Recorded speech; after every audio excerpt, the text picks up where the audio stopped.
১৯৯৮ সালে ঝাড়খণ্ডের এক ছোট গ্রামে এক অদ্ভুত ঘটনা পুরো এলাকা কাঁপিয়ে দিয়েছিল, যে ঘটনাকে ভিত্তি করে পরবর্তীতে বানানো হয় ডাইনি সিরিজ।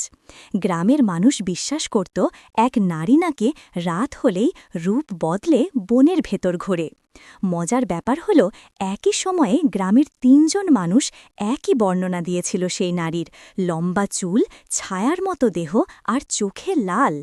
কিন্তু সবচেয়ে ভয়ঙ্কর অংশ, যে বাড়িতে সেই নারীকে শেষবার দেখা গিয়েছিল সেখানে ৩ মাস ধরে কেউ ঢোকেনি, কারণ ভিতরে পাওয়া যায় অদ্ভুত চিহ্ন, যা গ্রামের বয়স্করা অসুরতন্ত্র বলে মনে করেছিল।